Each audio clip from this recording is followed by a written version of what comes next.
নিশ্চিত পেনাল্টি তবু দিলেন না রেফারি। কর্নার কিকের বদলে ঘোষণা দিলেন আউটের। রেফারির এমন একপাক্ষিক সিদ্ধান্তই কাল হয়ে দাঁড়িয়েছে বাংলাদেশের জন্য।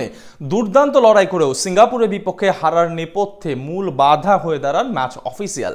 একাধিকবার প্রতিবাদ করেও সুরাহা পাননি হামজা চৌধুরী। শেষ পর্যন্ত ম্যাচের 12 নম্বর সদস্যের কাছে পরাজিত হতে হয় টাইগারদের। বাংলাদেশের বিপক্ষে রেফারির এমন একপাক্ষিক সিদ্ধান্ত নিয়ে বাকিটা জানবো রিপোর্টে।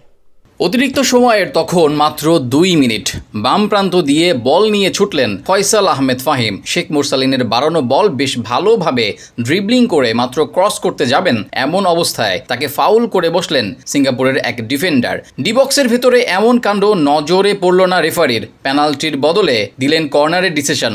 পরবর্তীতে রিপ্লেতে ক্লিয়ার দেখা যায় বলের বদলে ফাহিমকে আঘাত করা হয় তার পায়ে। এমন ফাউলে যে কোনো রেফারি পেনাল্টির সিদ্ধান্ত দেবেন, এটাই স্বাভাবিক। কিন্তু বাংলাদেশের বিপক্ষে দেওয়া হলো ঠিক উল্টো ডিসিশন।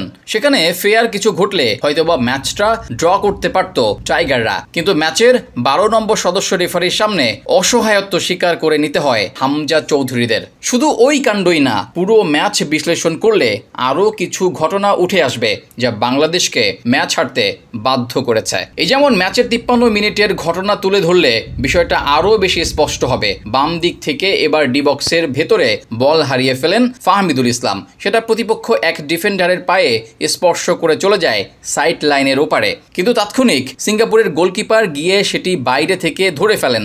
এখান থেকে কর্নারের আবেদন করে বাংলাদেশ। পরবর্তীতে রিপ্লেতে দেখা যায় হামজাদের আবেদন যৌক্তিক ছিল, কিন্তু অবাক করে দিয়ে রেফারি সেটি কর্নার না দিয়ে খেলা চালিয়ে যেতে বলেন।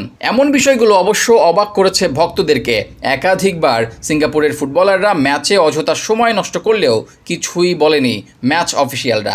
এমনকি শেষ মুহূর্তে প্রায় 2 মিনিট অহেতুক নষ্ট করে তারা। শেষ বেলায় বাংলাদেশ কর্নার কিক পেলেও তা নিতে না দিয়ে ম্যাচ সমাপ্তির বাঁশি বাজিয়ে দেন রেফারি। ফলে ম্যাচটাও খোয়াতে হয় বাংলাদেশকে। পুরো ম্যাচে বিশেষ করে দ্বিতীয়ার্ধের শুরু থেকে অবশ্য আধিপত্য বজায় রাখে টাইগাররাই। একাধিকবার প্রতিপক্ষের রক্ষণভাগ কাঁপিয়ে দেয় রাকিব, আলামিন ও হামজারা।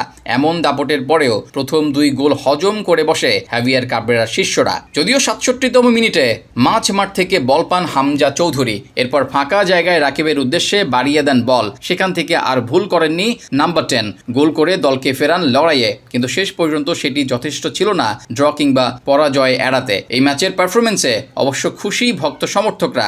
আলাদা করে বলতে গেলে নিজের অভিষেক ম্যাচে যেভাবে দারুণ পারফরমেন্স করেছেন সমিত সোম, সেটা অনেক দিন মনে রাখবে বাংলাদেশের সমর্থকরা।